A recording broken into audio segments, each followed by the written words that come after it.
ان اعمال کے اندر ہم نے یہ بتلایا کہ اللہ کے نبی علیہ الصلوۃ والسلام تنہائی پسند ہو گئے، آپ تدبر اور تفکر کیا کرتے، لوگوں سے الگ رہا کرتے، وحی الہی عام پہنچی، اس میں ہم نے جو سب سے پہلی وحی تھی اقرأ بسم ربک الذی خلق، اس کے بارے میں تفصیلی صحیح بخاری کی حدیث مبارکہ ذکر کی۔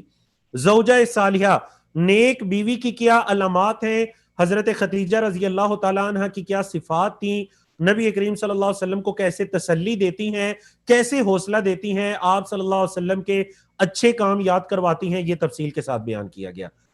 ورقہ بن نوفل کے بارے میں بتلایا گیا، اور میں معذرت بھی چاہتا ہوں جب ہم شرح کر رہے تھے تو شاید میری زبان سے یہ الفاظ نکلے کہ ورقہ بن نوفل جو ہیں وہ حضرت خدیجہ رضی اللہ تعالیٰ عنہ کے چچا ہیں، حالانکہ حدیث کے اندر بھی یہ الفاظ گزرے، ترجمے میں نے بتایا بھی تھا کہ وہ حضرت خدیجہ رضی اللہ تعالیٰ عنہ کے چچا کے بیٹے ہیں۔ حضرت خدیجہ نے ان سے فرمایا تھا یبن عمی، اے میرے چچا کے بیٹے، ٹھیک ہے۔ تو ورقہ بن نوفل حضرت خدیجہ رضی اللہ تعالیٰ عنہ کے چچا کے بیٹے ہیں۔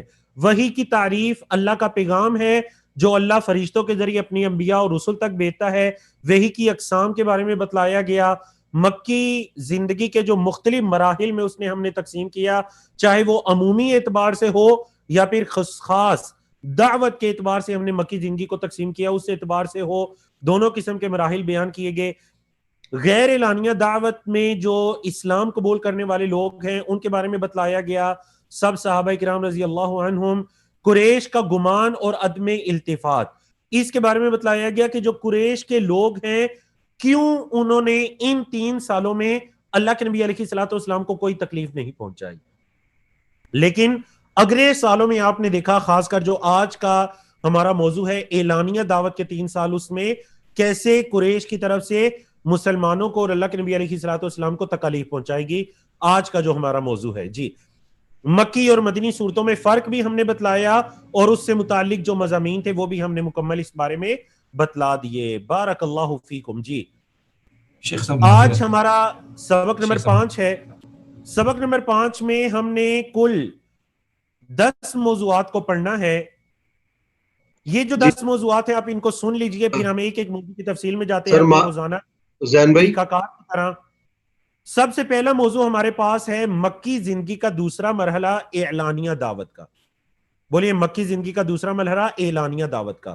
دوسرا ہمارے پاس موضوع ہے جبل صفا، اللہ کے نبی علیہ الصلوۃ والسلام جو صفا کی پہاڑی پر چڑھ کر اپنے پیغام کو اپنے خاندان اور مکہ کے لوگوں تک پہنچاتے ہیں۔ آزمائشوں کا آغاز ہو جاتا ہے، یہ تیسرا موضوع ہے۔ چوتھا موضوع، دین اسلام کی دعوت کو روکنے کے لیے مشرکین نے کن کن حربوں کو استعمال کیا۔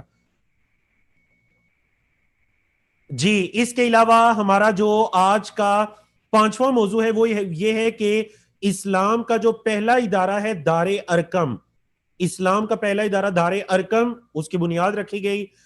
ہجرت حبشہ کی طرف جو مسلمانوں نے ہجرت کی اور کیوں ہجرت کی، اس کے اسباب۔ دوسری ہجرت حبشہ کی کیوں کی، کب کی، اس کے اسباب۔ اسلام کی قوت میں اضافہ ہوتا ہے، باقاعدہ بائیکاٹ، اس کے اسباب، اور شعب ابی طالب میں جو محصور بائیکاٹ کا خاتمہ ہوتا ہے اور اس کا کیا سبب بنتا ہے۔ تو انشاءاللہ آج کے 5ویں لیسن کے اندر ہمارے یہ موضوعات ہوں گے۔ اللہ رب العزت سے ہم دعا کرتے ہیں کہ اللہ رب العزت ہمیں توفیق عطا کرے کہ ہم اپنی بات کو اسی طرح آپ تک پہنچا سکیں۔ اللہ رب العزت ہمیں توفیق عطا کرے۔ جی، تو آج کا ہمارا پہلا موضوع ہے کہ مکی زندگی کا دوسرا مرحلہ اعلانیہ دعوت کا۔ بولیے، مکی زندگی کا دوسرا مرحلہ اعلانیہ دعوت کا مرحلہ۔ اللہ کے نبی علیہ الصلوۃ والسلام پر سورۃ الشعراء کی یہ آیات نازل ہوتی ہیں، وَأَنذِرْ عَشِيرَتَكَ الْأَقْرَبِينَ، اپنے قریبی رشتہ داروں کو ڈرائیے۔ اقربین، اقرب کی جمع اقربین۔ وَاخْفِضْ جَنَاحَكَ لِمَنِ اتَّبَعَكَ مِنَ الْمُؤْمِنِينَ، مومنوں میں سے جو بھی آپ کی پیروی کرے اس کے لیے آپ نرمی کو اختیار کیجئے۔ فَإِنْ عَصَوْكَ، اگر وہ آپ کی نافرمانی کرے، فَقُلْ، تو آپ صلی اللہ علیہ وسلم فرما دیجئے، انی بریء مما تعملون، بے شک میں اس چیز سے بری ہوں جو تم عمل کرتے ہو۔ بارک اللہ فیکم۔ اور آخری آیت کیا ہے؟ وَتَوَكَّلْ عَلَى الْعَزِيزِ الرَّحِيمِ، توکل کیجئے، کس پر توکل کیجئے؟ جو غالب ہے اور رحم کرنے والا ہے، اللہ رب العزت اس پر توکل کیجئے۔ دیکھیں اس موقع پر جو اللہ رب العزت نے سورۃ الشعراء کو نازل کیا، سورۃ الشعراء میں تفصیل کے ساتھ حضرت موسیٰ علیہ السلام کا ذکر ہے، دیگر انبیاء کا بھی ذکر ہے، حضرت موسیٰ علیہ السلام کا بھی ذکر ہے۔ حضرت موسیٰ علیہ السلام کو اللہ کی راہ میں دعوت دینے کے لیے کن کن تکالیف کو برداشت کرنا پڑا، تو اس وجہ سے اللہ رب العزت نے یہاں پر سورۃ الشعراء اس سورت کا اور اس کی اکثر آیات کا نزول فرمایا، اور انہی آیات میں یہ آیت بھی شامل تھی وَأَنذِرْ عَشِيرَتَكَ الْأَقْرَبِينَ۔ آج کا ہمارا دوسرا ضروری موضوع کیا ہے؟ دیکھیں جب یہ آیت نازل ہوئی نا وَأَنذِرْ عَشِيرَتَكَ الْأَقْرَبِينَ، اپنے قریبی رشتہ داروں کو ڈرائیے۔ جب یہ آیت کریمہ نازل ہوتی ہے تو اللہ کے نبی علیہ الصلوۃ والسلام جبل صفا پر، جس کو آپ اردو میں کہتے ہیں کوہ صفا، کو فارسی کا لفظ ہے، پہاڑی کے معنی میں استعمال ہوتا ہے، کوہ صفا، جبل صفا، صفا کی پہاڑی پر اللہ کے نبی علیہ الصلوۃ والسلام چڑھے، اور چڑھ کر آپ صلی اللہ علیہ وسلم نے اس آواز کو بلند کیا یا صباحا یا صباحا۔ عرب کا یہ دستور تھا کہ جب بھی لوگوں کو متوجہ کرنا ہوتا تھا، ایک جگہ پر جمع کرنا ہوتا تھا، تو وہ کسی اونچی جگہ پر چڑھ کر اس آواز کو بلند کیا کرتے تھے، یا صباحا۔ سب قریشی قبائل وہاں پر جمع ہو جاتے ہیں۔ اب جب سارے قریشی قبائل جمع ہو گئے تو آپ نے ان کے سامنے دین اسلام کی دعوت رکھی، صحیح بخاری میں اس کی تفصیل موجود ہے۔ اب جب اللہ کے نبی علیہ الصلوۃ والسلام نے اس کو ان کے سامنے دعوت رکھی تو آپ بچپن سے یہ واقعہ سنتے آئے ہیں، اسی وجہ سے اس تفصیلی واقعے کو شامل نہیں کیا گیا، کیونکہ آپ سب کے علم میں ہے اللہ کے نبی علیہ الصلوۃ والسلام نے ان سے پوچھا کہ اگر میں تمہیں یہ کہوں پہاڑی کے پیچھے سے ایک لشکر تم پر حملہ کرنے والا ہے تو کیا تم میری بات کی تصدیق کرو گے؟ انہوں نے کہا جی بالکل تصدیق کریں گے، کیونکہ ہم نے آپ پر جھوٹ بولنے کا کبھی تجربہ ہی نہیں کیا، آپ کی زبان سے کبھی ہم نے جھوٹ سنا ہی نہیں۔ اللہ کے نبی علیہ الصلوۃ والسلام نے فرمایا اے لوگو، پھر میں تمہیں یہ بتا رہا ہوں کہ مجھے اللہ کی طرف سے ڈرانے والا بنا کر بھیجا گیا ہے، قولوا لا الہ الا اللہ تفلحوا، تم لا الہ الا اللہ کہہ دو تم فلاح پا جاؤ گے۔ سب سے پہلے مخالفت کون کرتے ہیں؟ آپ لوگ چیٹ میں مجھے بتا سکتے ہیں، آپ کی چیٹ کو میں دیکھ رہا ہوں۔ سب سے پہلے اللہ کے نبی علیہ الصلوۃ والسلام کی مخالفت اس موقع پر کون کرتے ہیں؟ آپ کے چچا ابو لہب۔ بالکل آپ نے درست بتلایا، ماشاءاللہ 100% جواب درست آ رہے ہیں۔ آپ کے چچا، سکے چچا ابو لہب سب سے پہلے مخالفت کرتے ہیں، اور کیا فرماتے ہیں؟ تبًا لک یا محمد، اے محمد صلی اللہ علیہ وسلم آپ ہلاک ہو جائیں، کیا الہذا جمعتنا، کیا یہ بات کرنے کے لیے آپ نے ہمیں یہاں پر جمع کیا تھا؟ نبی کریم صلی اللہ علیہ وسلم اس موقع پر متنبہ کر دیتے ہیں کہ میں آپ کو اللہ کے عذاب کے مقابلے میں کوئی فائدہ نہیں دوں گا، آپ اپنی جانوں کو اللہ کے عذاب سے بچا لیجئے۔ اللہ اکبر۔ پھر اسی دوران انہی ایام میں اللہ کے نبی علیہ الصلوۃ والسلام پر یہ آیت کریمہ نازل ہوتی ہے فَاصْدَعْ بِمَا تُؤْمَرْ وَأَعْرِضْ عَنِ الْمُشْرِكِينَ۔ دیکھیں جب جبل صفا کے ذریعے دعوت اعلانیہ ہو چکی، اعلانیہ پہلے جو دعوت تھی وہ غیر اعلانیہ تھی، اب کی دعوت اعلانیہ ہو چکی، پورے مکہ کے لوگوں کو پتا چل چکا کہ محمد صلی اللہ علیہ وسلم کسی چیز کی دعوت دے رہے ہیں، اور وہ کہہ رہے ہیں کہ ایک اللہ کی عبادت کرو۔ اللہ اکبر۔ گویا کہ اب یہ جو اعلانیہ دعوت کا مرحلہ ہے، اس میں وہ تمام باتیں سچ ہونے والی ہیں جن کی پیشن گوئی ورقہ بن نوفل نے فرمائی تھی۔ انہوں نے کیا فرمایا تھا؟ کاش کہ میں اس وقت جوان ہوتا جب تیری قوم کے لوگ آپ کو نکالیں گے۔ اللہ اکبر صلی اللہ علیہ وسلم۔ نبی کریم صلی اللہ علیہ وسلم نے تعجب سے فرمایا تھا اَوَ مُخْرِجِيَّهُمْ، کیا وہ مجھے نکالیں گے؟ ورقہ بن نوفل نے کہا تھا جی، آپ سے پہلے جو بھی ایسا پیغام لے کر آیا اس کی قوم نے اس کے ساتھ یہی سلوک کیا۔ اللہ اکبر۔ لوگ آسان سمجھتے ہیں مسلمان ہونا۔ اللہ کے نبی علیہ الصلوۃ والسلام کے اعلانیہ دعوت کے مرحلے کے ساتھ ہی تکالیف کا، آزمائشوں کا سلسلہ شروع ہو جاتا ہے۔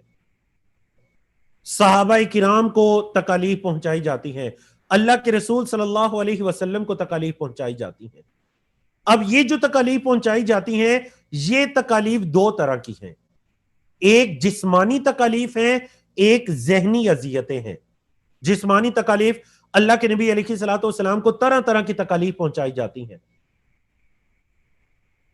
سب سے پہلے جب آپ نے کوہ صفا پر چڑھ کر اسلام کی پہلی دعوت کو لوگوں کی بھلائی کے لیے ان کے سامنے رکھا، احادیث کے اندر سیرت کی کتابوں میں یہ الفاظ میں ملتے ہیں کہ آپ کے چچا ابو لہب نے نہ صرف آپ کو برا بھلا کہا بلکہ پتھر بھی اٹھا کر آپ کو مارا۔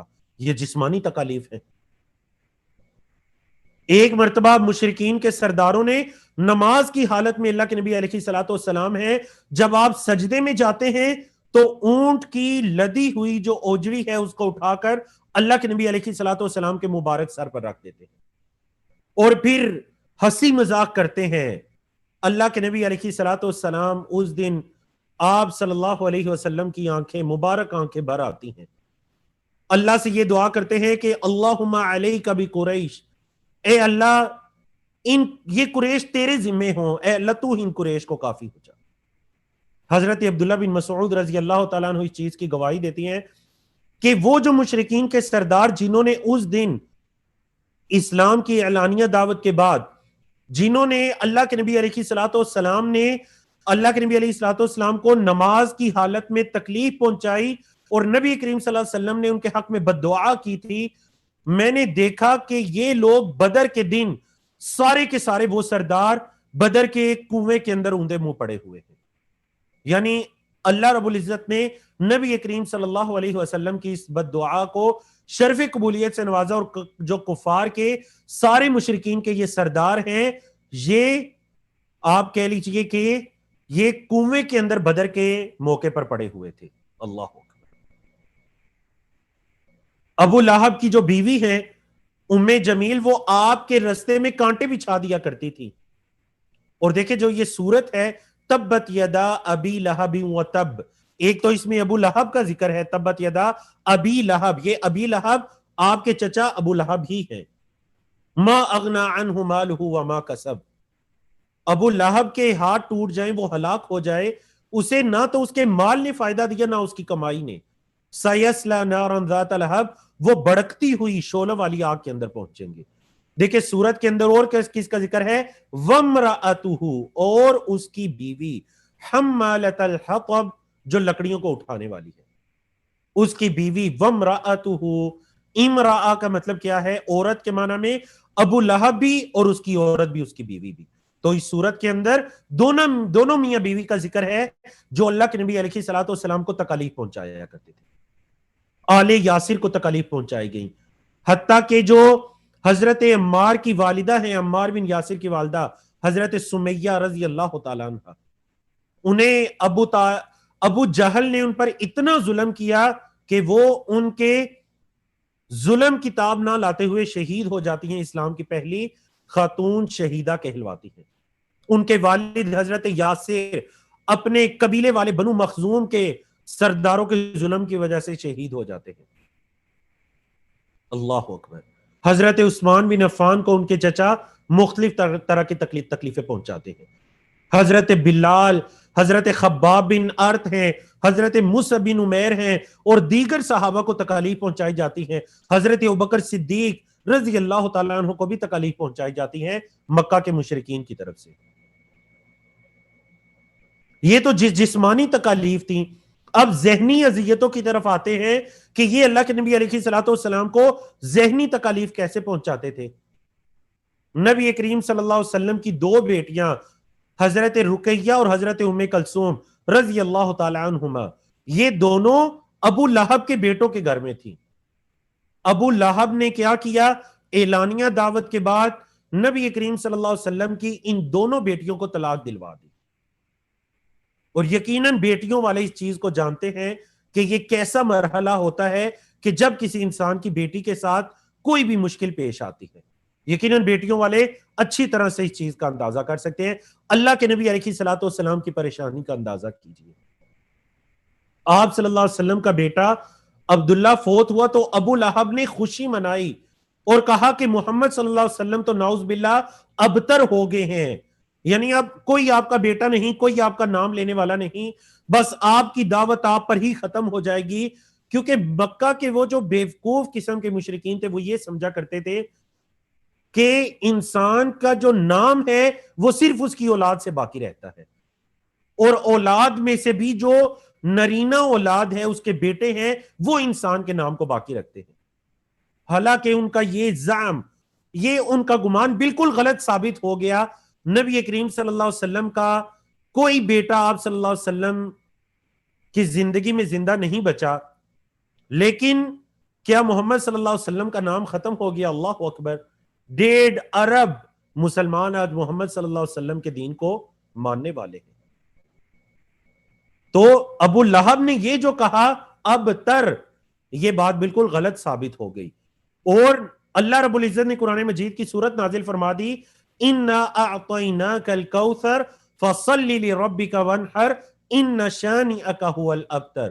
بے شک جو آپ کا دشمن ہے وہ ہے بے نسلہ، وہ ہے جس کا نام کوئی لینے والا نہیں ہوگا. اور آپ دیکھ لیجئے کتنے لوگ ہیں جو مشرکین کا نام لینے والے ہیں اچھے طور پر، حتیٰ کہ کفار بھی ان مشرکین کا نام اچھے طور پر نہیں لینے والے. آپ صلی اللہ علیہ وسلم کو طرح طرح کے القاب دیے جاتے. دیکھیں پچھلے لیسن میں تفصیل کے ساتھ بیان کیا گیا کہ اللہ کے نبی علیہ الصلوۃ والسلام ان کے ہاں صادق اور امین کہلاتے تھے. اپنے فیصلے آپ سے کروایا کرتے تھے، اپنی امانتیں آپ کے پاس رکھوایا کرتے تھے. لیکن اعلانیہ دعوت کے بعد کیا ہوتا ہے؟ آپ ذرا غور کیجئے. اعلانیہ دعوت کے بعد وَيَقُولُونَ أَإِنَّا لَتَارِكُو آلِهَتِنَا لِشَاعِرٍ مَجْنُونَ. وہ یہ کہتے ہیں کہ کیا ہم اپنے معبودوں کو نعوذ باللہ ایک شاعر مجنون کی بات کی وجہ سے چھوڑ دیں. شاعر مجنون. ثم تولوا عنه وقالوا معلم مجنون. کہا ان کو تو کوئی سکھاتا ہے ایسی باتیں. مجنون، نعوذ باللہ من ذالک. وعجبوا ان جاءهم منذر منهم وقال الكافرون هذا ساحر كذاب. اللہ اکبر. اندازہ لگائیے کس کو کہا جا رہا ہے؟ جو صادق اور امین تھے کل تک. کیا کہا جا رہا ہے؟ سورۃ صافات شاعر مجنون، سورۃ الدخان معلم مجنون، سورۃ الصاد ساحر کذاب. نعوذ باللہ من ذالک. تو کیا یہ ذہنی اذیتیں نہیں ہیں جو اللہ کے نبی علیہ الصلوۃ والسلام کو برداشت کرنی پڑتی ہیں؟ یقین جانیے. آپ ذرا سوچئے آج اگر کوئی ایک انسان آپ کو برا بھلا کہہ دے یا آپ کی اس کے ساتھ دشمنی ہو، آپ کی راتوں کی نیند اڑ جاتی ہے جب تک کہ انسان اس سے بدلہ نہ لے لے. اللہ اکبر. نبی کریم صلی اللہ علیہ وسلم کو کیا کیا کہا گیا، اور آپ علیہ الصلوۃ والسلام صبر و استقامت، آپ صلی اللہ علیہ وسلم کے صبر و استقامت کے کیا کہنے، کیا اس کا اندازہ لگایا جا سکتا ہے یا کیا الفاظ کے اندر اس کو بیان کیا جا سکتا ہے؟ اللہ اکبر. آج کا چوتھا موضوع، جب دین اسلام کی دعوت اعلانیہ ہوتی ہے تو مشرکین نے دین اسلام کی دعوت کو روکنے کے لیے کن کن حربوں کا استعمال کیا؟ کن کن حربوں کا استعمال کیا؟ قریش جب اس دعوت حق کے دلائل اور عقل کے میدان میں اس کا جواب نہ دے سکے تو انہوں نے مختلف طرح کے حربے استعمال کیے. سب سے پہلے کیا کیا؟ آپ کے چچا ابو طالب کے پاس آئے اور دھمکی کے انداز و الفاظ میں ان کو اپنے بھتیجے کو روکنے کا مطالبہ کیا، سب سے پہلا. دوسرا، حج پر جو لوگ ہر سال آیا کرتے تھے ان کے راستوں میں جا کر مشرکین بیٹھ جایا کرتے اور ان کو کہا کرتے ہمارے مکہ کے اندر ایک نوجوان محمد اس کا نام ہے صلی اللہ علیہ وسلم، وہ نعوذ باللہ صابی ہو گیا، بے دین ہو گیا ہے، وہ بے دین ہو گیا ہے، اس کی بات کو نہیں سننا. جسمانی اور ذہنی تکالیف پہنچائی گئیں جن کا ذکر تیسرے موضوع میں گزر چکا ہے. جب آپ صلی اللہ علیہ وسلم لوگوں کو دین اسلام کی دعوت دینے کے لیے نکلتے تو مشرکین اور خاص کر آپ کا چچا ابو لہب آپ کے پیچھے پیچھے جاتا. آپ صلی اللہ علیہ وسلم کہتے لوگوں اللہ کی عبادت کرو، میں اللہ کا رسول ہوں، مجھے اللہ نے ڈرانے والا بنا کر مبعوث کیا. ابو لہب پیچھے پیچھے چلا کرتا اور کہا کرتا نعوذ باللہ یہ مجنون ہو چکے ہیں، یہ جادو کے اثر میں آ چکے ہیں، ان کی بات کو نہیں ماننا. نعوذ باللہ من ذالک. ایک اور حربہ جو استعمال کیا وہ کیا ہے کہ معاہدہ کرنا چاہا. کیا معاہدہ کہ 1 سال آپ ہمارے معبودوں کی عبادت کریں گے اور 1 سال ہم آپ کے معبودوں کی عبادت کریں گے. جی چیٹ میں بتائیں گے، یہ جو سب سے آخری حربہ ہے کمنٹس میں بتائیں، چیٹ میں بتائیں کہ اس کے رد میں اللہ رب العزت نے کس صورت کو نازل کیا۔ بارک اللہ فیکم، ماشاءاللہ رضوانہ خان ہے، ردمی ہے، عظمہ ہے، ماشاءاللہ بالکل درست جواب آئے، 20 جوابات آئے، اس کے بعد میں نام بھی نہیں لے سکا، اتنی تیزی سے جوابات گزرے۔ بارک اللہ فیکم، بالکل درست جواب آئے، اللہ رب العزت نے سورۃ الکافرون کو نازل کیا ان کے اس مطالبے اور اس حربے کے رد میں۔ بارک اللہ فیکم۔ آج کا 5واں موضوع کیا ہے؟ اب جب دعوت اعلانیہ ہوئی مشرکین کی طرف سے، اس کو روکنے کے لیے، اس کا مقابلہ کرنے کے لیے مختلف طرح کے حربوں کو استعمال کیا جاتا ہے، طریقوں کو استعمال کیا جاتا ہے، نبی کریم صلی اللہ علیہ وسلم اور صحابہ کو طرح طرح کی تکالیف پہنچائی جاتی ہیں، تو اللہ کے نبی علیہ الصلوۃ والسلام کی بہترین حکمت عملی کہ آپ صلی اللہ علیہ وسلم مکہ کی جو اس وقت عام آبادی تھی، جو بیت اللہ کے ارد گرد آباد تھی، بیت اللہ کے ارد گرد جو آباد تھی، اس سے تھوڑا سا ہٹ کر ایک صحابی ہیں جن کا نام ارکم بن ابی ارکم ہے رضی اللہ تعالیٰ عنہ۔ یہ غیر اعلانیہ دعوت کے جو 3 سال ہیں، یہ اس دور میں جو 40 لوگوں نے اسلام قبول کیا، ان میں ایک حضرت ارکم بھی تھے۔ ان کا گھر چونکہ عام آبادی سے تھوڑا سا ہٹ کرتا، اللہ کے نبی علیہ الصلوۃ والسلام نے ان کے گھر کا انتخاب کیا کہ وہاں پر تمام مسلمان جمع ہوا کریں گے اور اللہ کے نبی علیہ الصلوۃ والسلام ان کی تربیت کر سکا کریں گے، یا اگر کوئی اسلام قبول کرنے کا ارادہ کرتا ہے تو اس کو دار ارکم کے اندر لا کر اسے اسلام بھی قبول کروایا جائے اور اس کی تربیت بھی کی جائے۔ یہ اسلام کی پہلی تربیت گاہ ہے 5 سن نبوت میں، نبوت کے 5ویں سال۔ دیکھیں نا، اعلانیہ دعوت کب ہوئی؟ نبوت کے 4تھے سال میں۔ دار ارکم کا قیام کب عمل میں آیا؟ نبوت کے 5ویں سال میں۔ یہاں پر مسلمان جمع ہوتے، اللہ کی عبادت بھی کرتے اور اللہ کے نبی علیہ الصلوۃ والسلام صحابہ کرام کی تربیت بھی کیا کرتے تھے۔ حضرت ارکم بن ابی ارکم، آپ کی کنیت ابو عبداللہ ہے، آپ کا تعلق بنو مخزوم قبیلے سے تھا اور ان کا گھر عام آبادی سے تھوڑا ہٹ کر تھا۔ تو دیکھیں کل کے لیسن میں آپ کو کیا پیغام دیا گیا؟ ہمارا دین دین تعلیم و تعلم ہے۔ دیکھ لیجئے، پہلی وحی نازل ہوتی ہے اقرا، 2 مرتبہ اقرا اور 2 مرتبہ اس میں علمہ یعنی تعلم، سیکھنے سکھانے کا ذکر ہے، تعلیم و تعلم کا ذکر ہے۔ اب نبوت کا 5واں سال ہے تو اللہ کے نبی علیہ الصلوۃ والسلام باقاعدہ ایک گھر کو اس چیز کے لیے وقف کرتے ہیں یا منتخب کرتے ہیں جہاں پر صحابہ کو تعلیم دی جا سکے۔ تو میں نے کیا کہا؟ ہمارا دین دین تعلیم و تعلم ہے۔ بارک اللہ فیکم۔ آج کا ہمارا 6واں موضوع، اب جب مشرکین کی طرف سے دیکھیں تکالیف بڑھ جاتی ہیں،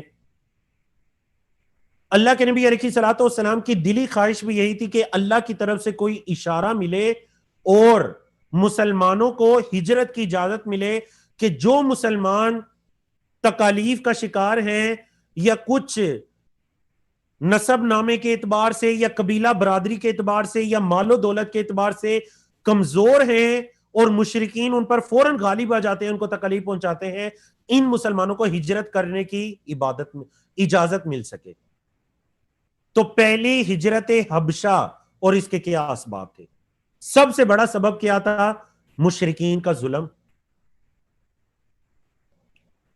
اللہ کے نبی علیہ الصلوۃ والسلام اس انتظار میں ہے، نبوت کا 5واں سال ہے، مشرکین کے مظالم دن بدن بڑھتے جا رہے ہیں، صحابہ کرام کو یہ مظالم برداشت کرتے کرتے 2 سال چل رہا ہے، کیونکہ غیر اعلانیہ دور میں مظالم نہیں تھے، اعلانیہ دور میں مظالم شروع ہوئے نبوت کے 4تھے سال میں۔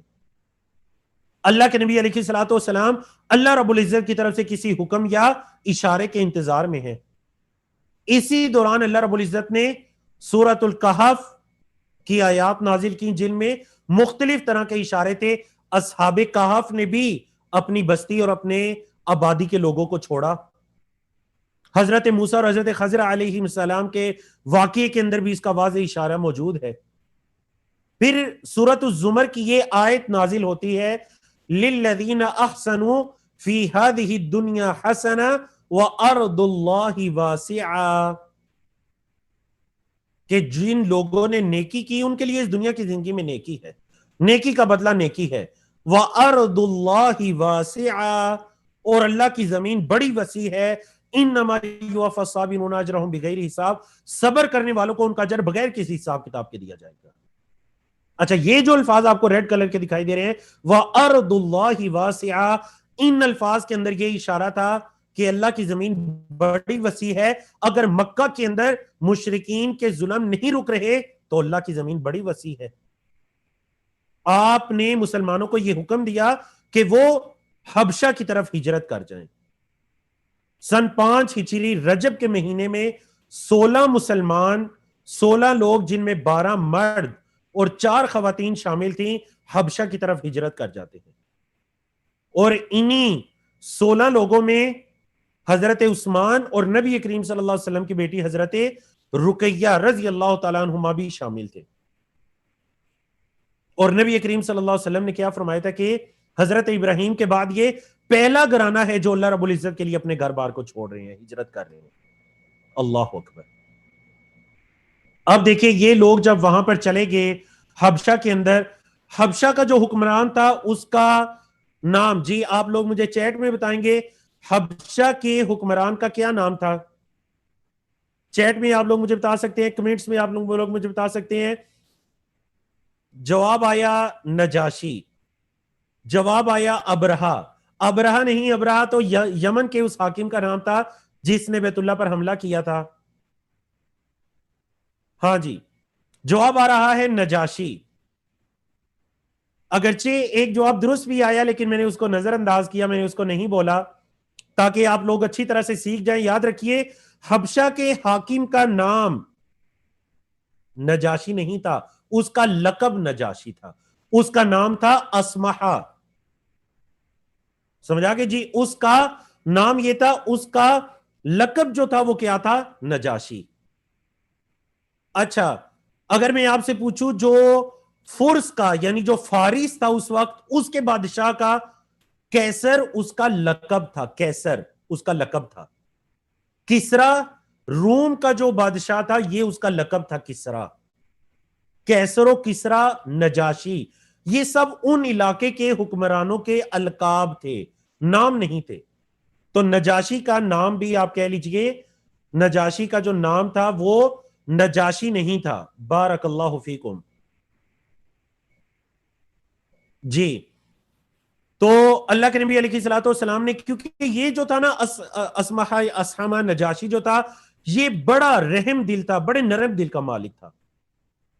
اللہ کے نبی علیہ الصلوۃ والسلام کو اس کی رحم دلی کے بارے میں پتا تھا، یہ دین نصارہ پر قائم تھا، کرسچن عیسائیوں کے دین پر قائم تھا، اور اس کی رحم دلی کے بارے میں اللہ کے نبی علیہ الصلوۃ والسلام کو پتا تھا۔ اسی لیے اللہ کے نبی علیہ الصلوۃ والسلام نے مسلمانوں کو حبشہ کی طرف ہجرت کرنے کے بارے میں کہا۔ لیکن 4 ماہ کے بعد یہ لوگ واپس پلٹ آتے ہیں۔ واقعہ کیا پیش آتا ہے؟ کیوں یہ لوگ واپس پلٹے؟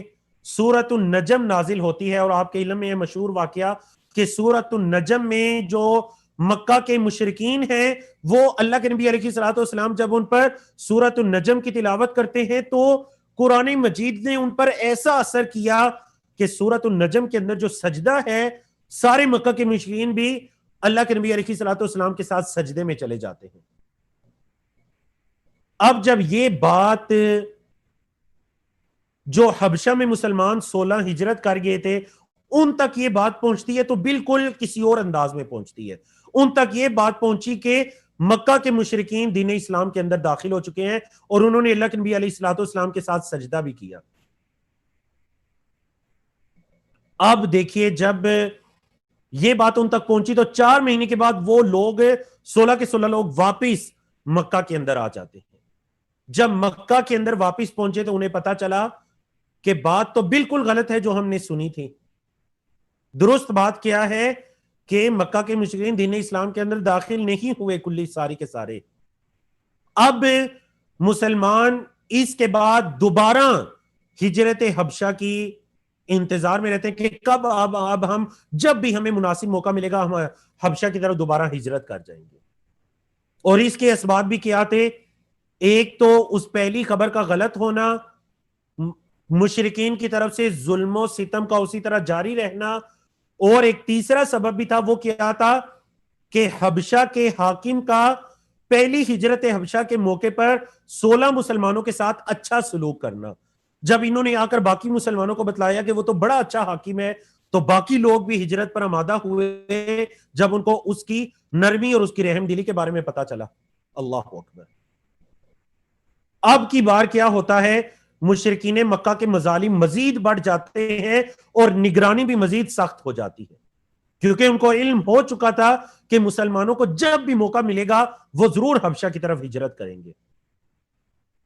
اللہ نے مسلمانی کے لیے مزید آسانی پیدا کر دی. اللہ کے رسول صلی اللہ علیہ وسلم کے حکم پر عمل پیرا مسلمان ایک مرتبہ پھر حبشہ کی طرف ہجرت کے لیے تیار ہو جاتے ہیں. لیکن اس بار مسلمانوں کی تعداد کتنی ہے؟ 100 کے قریب مسلمانوں کی تعداد ہے, جن میں 82 ان میں مرد ہیں اور 18 ان میں 18 عورتیں شامل ہیں. 100 کی تعداد میں مسلمان دوسری ہجرت حبشہ کے لیے تیار ہو جاتے ہیں مکہ سے حبشہ کی طرف. اس بار قریش نے کیا کیا, 2 لوگوں کو اللہ کے نبی علیہ الصلوۃ والسلام, جو مکہ کے اندر رہنے والے 2 لوگ تھے, ان کو مسلمانوں کے تعاقب کے اندر بھیجا حبشہ, تاکہ وہ جا کر جو حبشہ کا حکمران ہے نجاشی, جا کر اس کے ساتھ بات کریں کہ یہ لوگ بے دین ہو چکے ہیں اور ہمارے علاقے کو چھوڑ کر آئے ہیں, آپ انہیں دوبارہ ہمارے حوالے کیجئے یا حبشہ کی زمین چھوڑنے کے بارے میں کہہ دیجئے. اچھا, یہ جو مکہ کے مشرکین ہیں 2 لوگوں کو بھیجتے ہیں, ایک عمر بن عاص اور ایک عبداللہ بن ربیعہ. عمر بن عاص اور عبداللہ بن ربیعہ, ان دونوں کو بھیجتے ہیں کہ آپ جا کر نجاشی سے گفتگو کریں.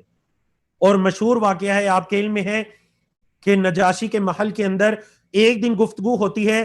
حضرت جعفر بن ابی طالب جو ہیں وہ نبی کریم صلی اللہ علیہ وسلم کے حسنات کے بارے میں بتلاتے ہیں, آپ صلی اللہ علیہ وسلم کی دعوت کے بارے میں بتلاتے ہیں. نجاشی کہتا ہے یہ تو کسی نبی رسول کی دعوت ہی ہو سکتی ہے. دوسرے دن یہ جو دونوں لوگ تھے, عمر بن عاص اور عبداللہ بن ربیعہ, بڑے زیرک تھے. یہ ایک اور پلان تیار کرتے ہیں کہ کیوں نہ ہم جا کر نجاشی کو یہ کہتے ہیں کہ یہ حضرت عیسیٰ کے بارے میں اور حضرت مریم کے بارے میں عجیب عجیب باتیں کرتے ہیں. اب جب انہوں نے دوسرے دن جا کر یہ بات کہی تو نجاشی نے دوبارہ مسلمانوں کو بلایا کہ آپ حضرت عیسیٰ یا حضرت مریم علیہ السلام کے بارے میں آپ کیا کہتے ہیں. مسلمانوں کی طرف سے حضرت جعفر بن ابی طالب, ابو طالب کے بیٹے ہیں, حضرت علی کے بھائی ہیں, حضرت جعفر بن ابی طالب جو ہیں وہ گفتگو کرنے کے لیے ان کو منتخب کیا جاتا ہے.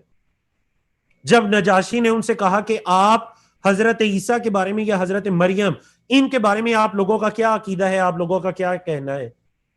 اللہ اکبر. حضرت جعفر بن ابی طالب رضی اللہ تعالیٰ عنہ کی حکمت عملی دیکھیں کہ اپنی کوئی بات نہیں کی, انہوں نے اللہ رب العزت کی کتاب قرآن مجید کی تلاوت شروع کر دی. کس سورت کی تلاوت شروع کی جو آپ کو دکھائی دے رہی ہے؟ سورت مریم کی ابتدائی آیات کی تلاوت کی. کاف ہا یا عین صاد ذکر رحمت ربک عبدہ زکریا اذ نادى ربه نداء خفیا قال رب انی وہن العظم منی واشتعل الرأس شیبا. اور کرتے کرتے آپ کے علم میں دوسرے رکوع میں حضرت عیسیٰ بن مریم کا بھی ذکر آتا ہے. اللہ اکبر. اب جب یہ ان آیات کی تلاوت ہوتی ہے نجاشی کے محل میں, نجاشی بھی اور اس وقت جتنے عیسائیوں کے بڑے رہبر اور رہنما اس کے محل میں موجود تھے جو کہ اپنی کتابوں کا علم رکھنے والے تھے, وہ سب روتے ہیں اور رو رو کر سیرت کی کتابوں میں جو الفاظ ہیں کہ ان کی داڑیاں بھی بھیگ جاتی ہیں. نجاشی نے جب ان آیات کی تلاوت سنی تو اس نے کیا کہا, ان ھذا, بے شک یہ, والذی جاء بہ عیسیٰ, اور جس پیغام کو حضرت عیسیٰ لے کر آئے ہیں, لا یخرج من مشکات واحدہ, یہ ایک ہی جگہ سے نکلتا ہے. اللہ اکبر. وہ جو چراغ رکھنے کی جگہ ہوتی ہے جہاں سے چراغ کی روشنی پھوٹتی ہے اس کو مشکات کہتے ہیں. تو یہ جن آیات کی تلاوت کی گئی یہ اور حضرت عیسیٰ جس پیغام کو لے کر آئے ہیں, یہ تو روشنی ایک ہی جگہ سے پھوٹ رہی ہے. یہ اور وہ پیغام بالکل ملتے جلتے جیسے دکھائی دے رہے ہیں. اللہ اکبر, اللہ اکبر. تو دیکھیں اس سے یہ بھی پتا چلتا ہے کہ اگر آپ نے کسی کی بات کا جواب دینا ہے تو سب سے بہترین چیز حضرت جعفر بن ابی طالب کے طریقہ سے پتہ چلتی ہے، وہ کیا ہے؟ وہ اللہ کی کتاب ہے، قرآن مجید ہے، نبی کریم صلی اللہ علیہ وسلم کی احادیث ہے، علماء اور فقہاء کے اقوال ہیں اور ان کی باتیں ہیں جو قرآن و حدیث کی شرح میں کی گئی. اللہ اکبر. تو انہوں نے کیا کیا؟ سورت مریم کی تلاوت شروع کر دی، اور اللہ نے اسی سے ان کے دلوں کو اتنا نرم کر دیا کہ جب تلاوت مکمل ہوئی تو نجاشی نے کہا کہ میں کبھی بھی ان کو آپ کے حوالے نہیں کروں گا، میں کبھی بھی ان کو آپ کے حوالے نہیں کروں گا. بارک اللہ فیکم. جی تو الحمدللہ ہمارا 7واں موضوع مکمل ہوا. ہمارے پاس 15 منٹ کا ٹائم باقی ہے، اور اسی طرح ہمارے پاس آج کے 3 موضوعات باقی ہیں. تو ہم اپنا 8واں موضوع مکمل کرتے ہیں، اس کے بعد ہم انشاءاللہ پول لیتے ہیں. 8واں موضوع مکمل کرنے کے بعد ہم پول لیتے ہیں انشاءاللہ. آج چیٹ کے ذریعے بھی آپ لوگ سوالوں کے جواب دے رہے ہیں الحمدللہ، تو ہم پولنگ کے ذریعے بھی آپ لوگوں سے کچھ سوال کرتے ہیں. ہمارا آج کا 8واں موضوع ہے اسلام کی قوت میں اضافہ ہو جاتا ہے نبوت کے 6 سال میں. بولے نبوت کے 6 سال میں اسلام کی عزت میں، شان و شوکت میں اضافہ ہو جاتا ہے. کیسے اضافہ ہوتا ہے؟ 2 طاقتور ترین مکہ کے اشخاص، مکہ کے رہائشی اسلام قبول کرتے ہیں. وہ کون تھے؟ حضرت حمزہ رضی اللہ تعالیٰ عنہ، اور ان کے 2-3 دن کے بعد حضرت عمر بن خطاب رضی اللہ تعالیٰ عنہ. اللہ اکبر. دونوں کے واقعات کتب سیرت میں موجود ہیں، آپ لوگ سنتے بھی رہتے ہیں. مختصر سیرت کورس ہے، اس وجہ سے ہم ان دونوں واقعات کو تفاصیل کے ساتھ نہیں بیان کر سکتے. کفار کی طرف سے ظلم و ستم کا یہ دور جاری تھا کہ اللہ رب العزت نے مسلمانوں کو یہ خوشخبریاں عطا کی. ذی الحجہ کے مہینے میں حضرت حمزہ پہلے اسلام قبول کرتے ہیں، اور اس کے 3 دن بعد حضرت عمر بن خطاب رضی اللہ تعالیٰ عنہ اسلام قبول کرتے ہیں. اللہ اکبر. اللہ اکبر. نبی کریم صلی اللہ علیہ وسلم نے دعا مانگی تھی، اللہم اعز الاسلام باحب هذین الرجلین. اے اللہ ان 2 اشخاص میں سے جو تجھے زیادہ پسند ہے اس کے ذریعے اسلام کو عزت عطا کر. کون سے 2 اشخاص؟ بی جہل او بی عمر ابن الخطاب، ابو جہل یا عمر ابن الخطاب. قال، راوی کہتے ہیں وَكَانَ أَحَبَّهُمَا إِلَيْهِ عمر. ان دونوں میں اللہ رب العزت کو زیادہ محبوب کون تھے؟ عمر بن خطاب رضی اللہ تعالیٰ عنہ. کیسے پتا چلا؟ کیونکہ نبی کریم صلی اللہ علیہ وسلم نے کیا فرمایا تھا کہ اے اللہ جو تجھے ان دونوں میں سے جو تجھے زیادہ محبوب ہیں اس کے ذریعے اسلام کو عزت عطا کر. تو اللہ رب العزت نے کس کے ذریعے اسلام کو عزت عطا کی؟ عمر بن خطاب. تو پتا چلا وہ اللہ کو زیادہ محبوب ہیں. اللہ اکبر. اللہ اکبر. اس وجہ سے علماء کرام حضرت عمر بن خطاب رضی اللہ تعالیٰ عنہ کی فضل میں، ان کی فضیلت میں بھی یہ حدیث مبارکہ بیان کرتے ہیں کہ وہ اللہ کو محبوب تھے، اللہ نے ان کے ذریعے اسلام کو عزت عطا کر دی. اور صحیح بخاری کے الفاظ دیکھیے، عبداللہ بن مسعود رضی اللہ تعالیٰ عنہ کا قول ہے، کہتے ہیں ما زلنا اعزتا منذ اسلم عمر. جب سے عمر نے اسلام قبول کیا ہم اس دن سے بڑے عزت کے ساتھ رہے.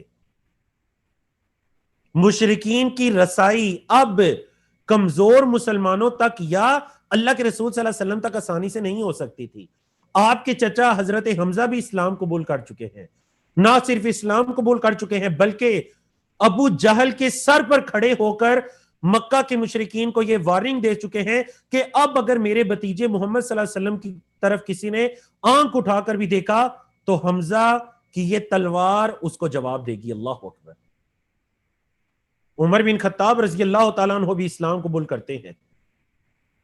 تو کیا ہوتا ہے؟ دین کی شان و شوکت میں مزید اضافہ ہو جاتا ہے. اسلام مزید مضبوط ہو چکا تھا.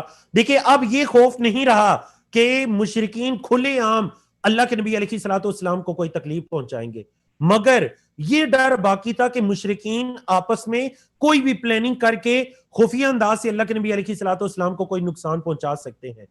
اور آپ کے چچا ابو طالب کو مسلسل یہ خدشہ لاحق تھا. انہوں نے کیا کیا؟ حضرت ابو طالب نے انہوں نے بنو ہاشم اور بنو مطلب سب کو ایک جگہ پر جمع کیا.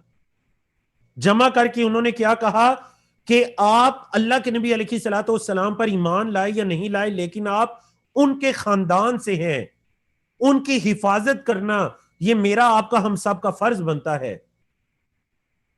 اب دیکھیے وہ عرب تھے اور عرب کے بھی اعلیٰ ترین نسب نامے سے ان کا تعلق تھا، تو یہ کیسے ہو سکتا تھا کہ وہ ابو طالب کی اس بات پر لبیک نہ کہتے؟ تمام بنو ہاشم اور بنو مطلب صرف ایک شخص کے علاوہ، اور وہ شخص کون ہے؟ ابو لہب۔ ایک شخص ابو لہب کے علاوہ تمام کے تمام بنو ہاشم اور بنو مطلب کے لوگ نبی کریم صلی اللہ علیہ وسلم کی نصرت، اعانت اور حفاظت کے لیے عہد کر لیتے ہیں ابو طالب کے ہاتھ پر۔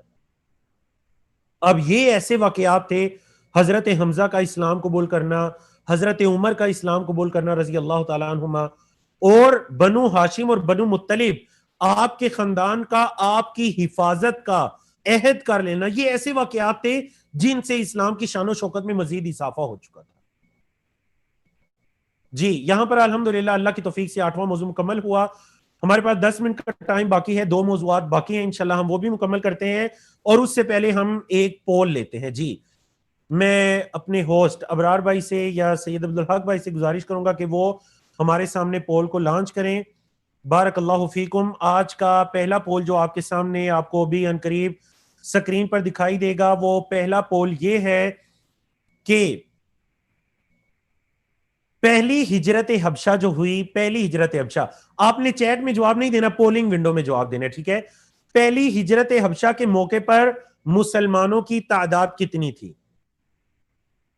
جی ہوسٹ موجود ہے، میں گزارش کرتا ہوں کہ آپ پول کو لانچ کر دیجئے۔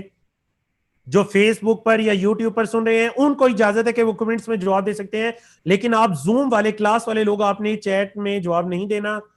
اور پول آپ کے سامنے لانچ اگر تو ہو چکا ہے، جی بارک اللہ فیکم، آپ کے سامنے الحمدللہ پول لانچ ہو چکا ہے الحمدللہ، اور ماشاءاللہ آپ میں سے اکثر لوگوں کی طرف سے درست جوابات موصول ہو رہے ہیں۔ اگرچہ کسی ٹیکنیکل خرابی کی وجہ سے مجھے آپ کا پول دکھائی نہیں دے رہا، لیکن مجھے آپ کے میسیجز دکھائی دے رہے ہیں۔ بارک اللہ فیکم۔ ماشاءاللہ 84% لوگ جن کی تعداد 400 سے بھی زائد بنتی ہے ان کی طرف سے درست جوابات ہمیں موصول ہو چکے ہیں الحمدللہ۔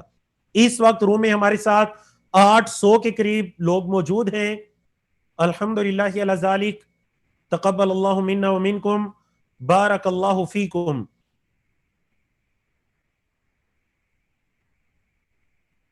جی تو یہاں پر میں گزارش کروں گا کہ آپ پولنگ کو روک کر ریزلٹ کو شیئر کر دیجئے تاکہ ہم مزید آگے بڑھ سکیں۔ پولنگ کو روک کر ریزلٹ کو شیئر کر دیجئے۔ اور اگر آپ کے سامنے دوسرا پول بھی لانچ ہوا تو دوسرا پول یہ تھا کہ نجاشی کے محل میں کس نے مسلمانوں کی طرف سے گفتگو کی تھی؟ نجاشی کے محل میں مسلمانوں کی طرف سے کس نے گفتگو کی تھی؟ جی بارک اللہ فیکم، ماشاءاللہ آپ کی طرف سے درست جوابات ہمیں موصول ہو رہے ہیں، اکرمکم اللہ۔ یہ پول صرف آپ کو مزید ایکٹیو کرنے کے لیے، تاکہ آپ کو اس چیز کا اندازہ ہو کہ جو آپ سن رہے ہیں یہ کوئی عام روایتی درس نہیں ہو رہا کہ میں بیان کرتا جو آپ سنتے جیسے ہوتے ہیں، بلکہ آپ بھی کلاس کے اندر شرکت کریں۔ اور اگر ہمیں ٹائم اس چیز کی اجازت دیتا تو ہم یقیناً آپ میں سے کچھ لوگوں کے مائک اوپن کرتے، آپ لوگوں سے گفتگو بھی کرتے۔ ماشاءاللہ آپ لوگوں کی طرف سے 78% لوگوں کے درست جوابات موصول ہوئے، جن کی تعداد تقریباً 450 سے بھی زیادہ ہے الحمدللہ۔ تو میں ہوسٹ سے یہ گزارش کروں گا کہ وہ پولنگ کے سلسلے کو روک دے تاکہ ہم اپنے 9ویں اور 10ویں موضوعات کو مکمل کر سکیں۔ بارک اللہ فیکم۔ ہمارا آج کا جو 9واں موضوع ہے وہ کیا ہے؟ باقاعدہ بائیکاٹ، اس کے اسباب اور شعب ابی طالب کے اندر محصور مسلمانوں کا بائیکاٹ کر دیا گیا، بلکہ صرف مسلمانوں کا نہیں، بنی ہاشم اور بنی مطلب کا بائیکاٹ کر دیا گیا۔ اچھا بائیکاٹ کے اسباب کیا تھے؟ اسباب یہ تھے کہ اب مشرکین کو یہ پتا چل چکا تھا کہ محمد صلی اللہ علیہ وسلم کو روکنا یا آپ کی مخالفت کرنا یہ ہمارے بس میں نہیں رہا۔ حضرت حمزہ بھی اسلام لے آئے، حضرت عمر بھی اسلام لے آئے رضی اللہ تعالیٰ عنہما، بنو ہاشم اور بنو مطلب نے آپ کی حفاظت کرنے کا بیڑا بھی اٹھا لیا ہے، اب ہم کیسے اللہ کے نبی علیہ الصلوۃ والسلام کو تکلیف پہنچائیں گے یا آپ صلی اللہ علیہ وسلم تک پہنچیں گے؟ تو آخری حل کیا نکلتا ہے کہ چلے ہم ان کا بائیکاٹ کر دیتے ہیں۔ بائیکاٹ کو عربی زبان میں کہتے ہیں مقاطعہ، مقاطعہ، قطع کلامی بھی اسی سے ہے، مقاطعہ، قطع تعلقی، قطع کلامی، نہ گفتگو کرنی ہے، نہ تعلقات رکھنا ہے، نہ لین دین، نہ تجارت، نہ شادی بیاہ، نہ خوشی غمی، کچھ بھی نہیں، بائیکاٹ، مقاطعہ کر دیا جائے۔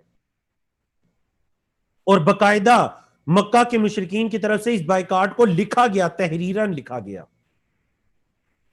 اور یہ بھی اس میں لکھا گیا، اس کی یہ شک بھی تھی کہ بنو ہاشم کی طرف سے کسی بھی صلح کی پیشکش کو قبول نہیں کیا جائے گا، یہاں تک کہ بنو ہاشم جو ہیں وہ اپنے خاندان کے ایک فرد حضرت محمد صلی اللہ علیہ وسلم کو ہمارے حوالے نہ کر دے اور ہم ان کے ساتھ جیسا مرضی سلوک کریں۔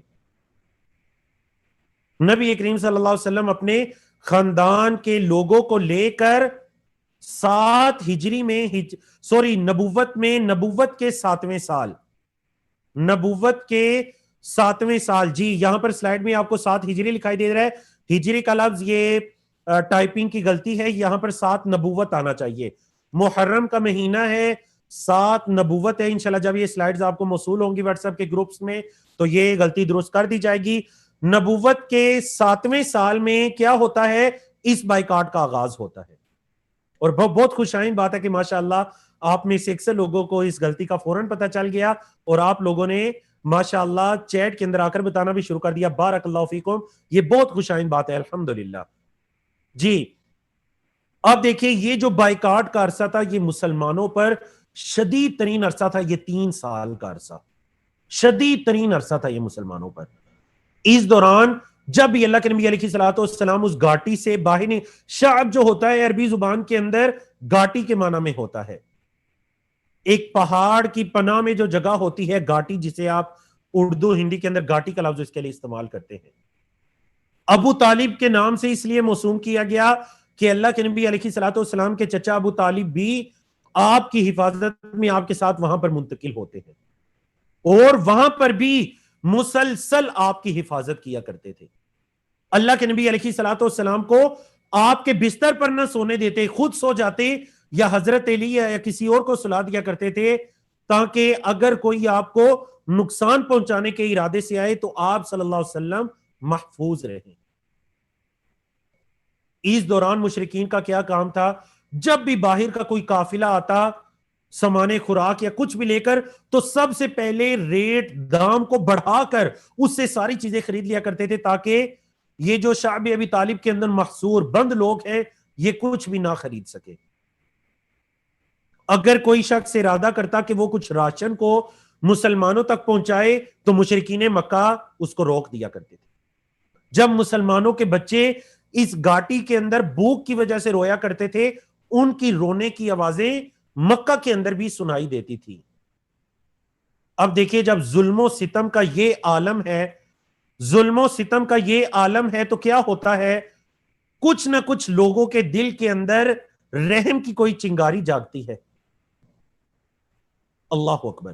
بائیکاٹ کو 3 سال کا عرصہ گزر چکا ہے، نبوت کا 10واں سال آ چکا ہے، محرم کا ہی مہینہ ہے، نبوت کے 7ویں سال میں بائیکاٹ کا آغاز ہوا، 3 سال ظلم و ستم، نبوت کا 10واں سال آ چکا ہے۔ بعض لوگوں کے دل کے اندر رحم آتا ہے، نرم گوشہ پیدا ہوتا ہے۔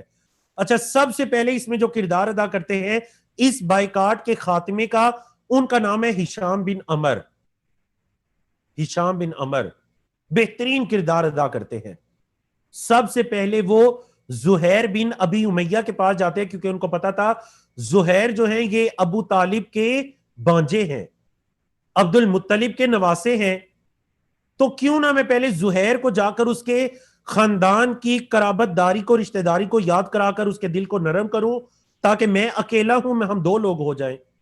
وہ گئے زہیر کے پاس اور جا کر ان کو بتلایا کہ دیکھیے ہمارے لوگ بنو ہاشم بنو مطلب کے کس حالت سے گزر رہے ہیں، ہم پیٹ بھر کر کھانا کھائیں اور ان کے بچے بھوک سے بلبلائیں، کیا یہ کہاں کا انصاف ہے؟ زہیر نے کہا میں اکیلا کیا کر سکتا ہوں؟ انہوں نے کہا میں بھی آپ کے ساتھ ہوں۔ دونوں نے کہا چلیں کسی تیسرے شخص کی تلاش کرتے ہیں. وہ مطعم بن عدی کے پاس جاتے ہیں, یہ بھی عبد مناف کی اولاد میں سے تھے. ان کو کہا, انہوں نے کہا میں اکیلا کیا کر سکتا ہوں. انہوں نے کہا کہ ہم بھی, آپ کہہ لیجئے کہ ہم 2 ہیں اور آپ تیسرے, تو کل ہم کتنے ہو گئے؟ 3 ہو گئے. اللہ اکبر, یہ 3 ہو گئے. چوتھے کے پاس گئے ابو البختری بن ہشام, ان کو راضی کیا, 4 ہو گئے. 5ویں زمعہ بن اسود, زمعہ بن اسود کے پاس گئے تو یہ 5 ہو گئے. سب نے آپس میں اتفاق کیا کہ چلیں بائیکاٹ کے خاتمے کے لیے ہم کیا کریں گے. اب یہ رات کے اندھیرے میں مکمل اس بات پر اتفاق ہو جاتا ہے. اگلا دن آیا, جب صبح آئی تو زہیر نے کہا کہ میں بائیکاٹ کے خاتمے کی بات شروع کروں گا, کیونکہ سب سے جو قریبی تھے وہ زہیر تھے بنو ہاشم کے, اور بنو مطلب کے سب سے قریبی زہیر کا رشتہ تھا. انہوں نے کہا میں گفتگو کا آغاز کروں گا. انہوں نے کہا کہ کیوں نہ ہم اس بائیکاٹ کا خاتمہ کریں, اس ظلم و ستم کا خاتمہ کریں. ابو جہل نے فوراً مخالفت کر دی کہ نہیں, اس بائیکاٹ کا خاتمہ نہیں ہو سکتا.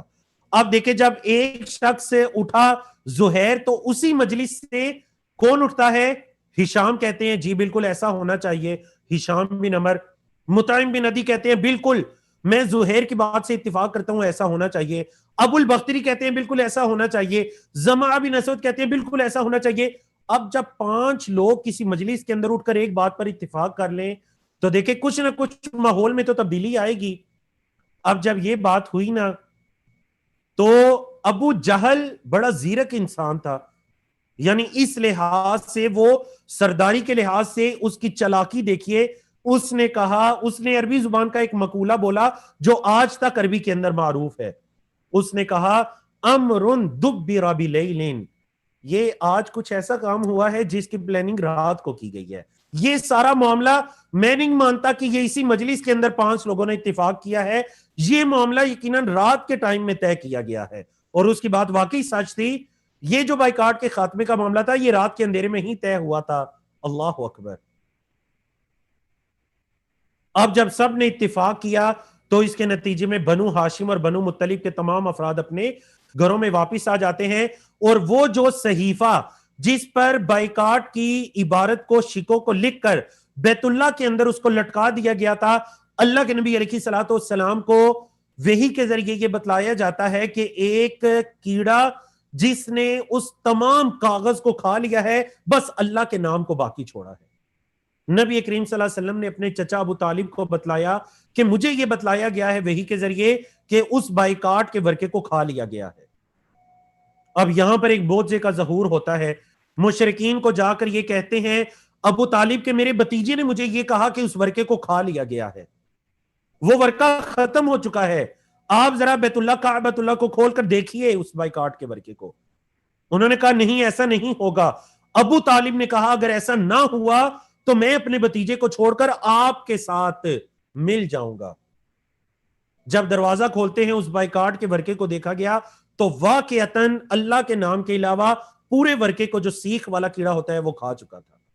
اسی بارے میں اللہ رب العزت نے سورۃ القمر کی ان آیات کو نازل کیا کہ وَإِن يَرَوْا آیَةً يُعْرِضُوا وَيَقُولُوا سِحْرٌ مُسْتَمِرٌ, وہ نشانی دیکھتے ہیں تو اس کو جادو کہہ دیتے ہیں, وہ ایمان کہاں لاتے ہیں اس پر. وَكَذَّبُوا وَاتَّبَعُوا أَهْوَاءَهُمْ, انہوں نے جھٹلایا اور انہوں نے اپنی خواہشات کی پیروی کی. وَكُلَّ أَمْرٍ مُسْتَقِرٌ, اللہ اکبر, وَكُلُّ أَمْرٍ مستقر. تو یہ الحمدللہ آج کا آپ کہہ لیجئے الحمدللہ 10 موضوعات مکمل ہوئے اللہ رب العزت کی توفیق سے. میں معذرت چاہتا ہوں 3 منٹ کا ٹائم اوپر ہو چکا ہے. اگر آپ لوگ اجازت دیتے ہیں تو آنے والے 2 منٹوں کے اندر ہم نقطہ تعلیم کو مکمل کرتے ہیں, اور اگر آپ لوگ کہتے ہیں کہ نہیں ہمارا ٹائم پہلے اوپر ہو چکا ہے تو اس لیسن کو یہیں پر کلوز کر دیا جاتا ہے اور نقطہ تعلیم کو آپ کے گروپس کے اندر سینڈ کر دیا جائے گا. آپ دیکھ سکتے ہیں, آپ مجھے چیٹ کے اندر بتا سکتے ہیں. جی بارک اللہ فیکم, جزاکم اللہ خیرن. آپ میں سے اکثر لوگوں کی طرف سے یہ آیا, تو دیکھیے جلدی سے ہم آنے والے 2 منٹوں میں مکمل کرتے ہیں. آج کا نقطہ تعلیم بڑی انٹرسٹنگ بات ہے. ایک شخص ہے یہودی مصنف جس کا نام ہے مائیکل ہارٹ. آپ میں سے اکثر لوگوں نے اس کی کتاب کے بارے میں سن رکھا ہوگا. اس نے دنیا کی جو اہم ترین شخصیات ہیں ان پر اس نے کتاب لکھی. مائیکل ہارٹ نے کتاب لکھی 100 اہم ترین شخصیات پر. 28 سال اس نے تحقیق کی اور دنیا کی 100 اہم ترین اور مؤثر شخصیات کے بارے میں اس نے تحریر کیا.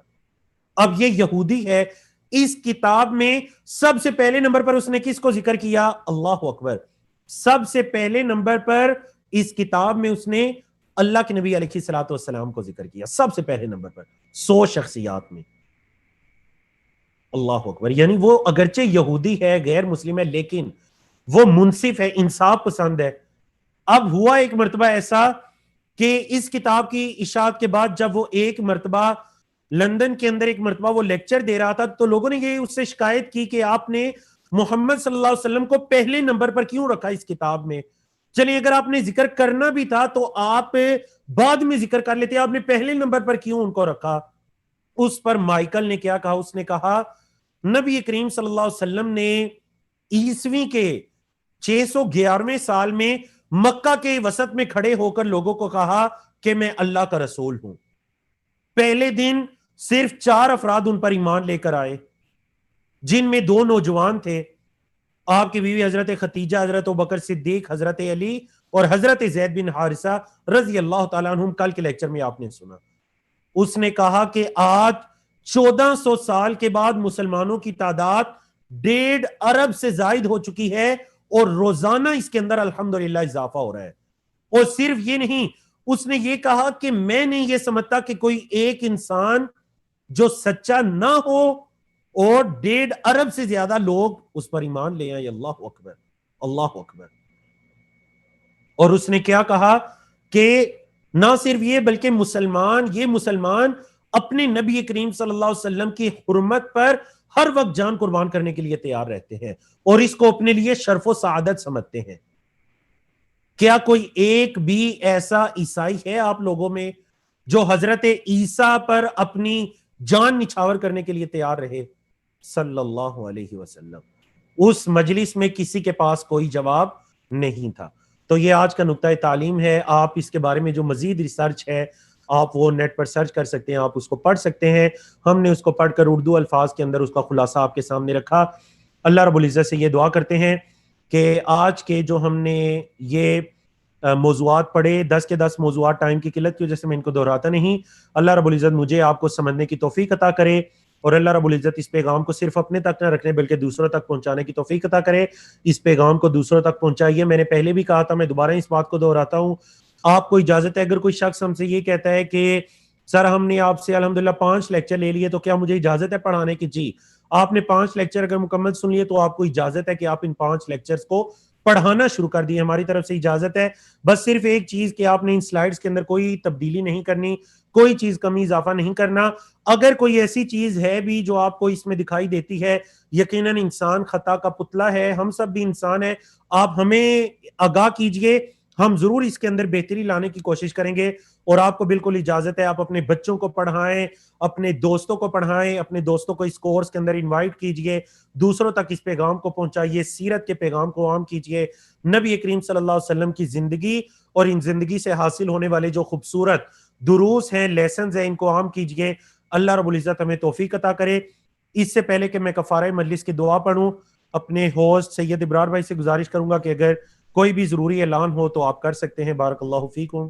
جزاک اللہ خیر شیخ صاحب. بس اتنا صرف ایڈ آن یہ کرنا تھا آپ کے پوائنٹ پہ جو آپ نے بتایا ہے کہ الحمدللہ ہمارے ڈیلی واٹس ایپ میں جو ہے ورک شیٹس اور پریزنٹیشن کے سلائڈس یوٹیوب کے وہ بھی جا رہے ہیں, آڈیو ریکارڈنگ بھی جا رہی ہے. تو آپ سبھی طلباء سے مینجمنٹ کی طرف سے یہ درخواست ہے کہ یہ آپ اپنے دوست, احباب اور رشتہ دار تک اس کو شیئر بھی کریے. جزاک اللہ خیر. السلام علیکم. جی بارک اللہ فیکم. ابرار بھائی نے دیکھے بہت ہی خوبصورت بات کی کہ دیکھیے آپ کے پاس یوٹیوب کا لنک بھی آ رہا ہے, آپ کے پاس سلائیڈز کی PDF بھی آ رہی ہیں, ورک شیٹ بھی آ رہی ہیں, حتیٰ کہ آڈیو میں میسج بھی آ رہا ہے, تمام چیزیں ہیں. آپ اس کو آگے شیئر کیجئے, آپ کو اجازت ہے. بارک اللہ فیکم. ابرار بھائی کے اسی خوبصورت اعلان کے ساتھ ہم آج کی مجلس کو مکمل کرتے ہیں اس دعا کے ساتھ کہ اقول قولی ھذا استغفر اللہ لی ولکم ولسائر المسلمین وصلی اللہ تعالی علی نبینا محمد وعلی آلہ وصحبہ اجمعین. سبحانک اللہم وبحمدک اشہد ان لا الہ الا انت استغفرک واتوب الیک. السلام علیکم ورحمۃ اللہ وبرکاتہ.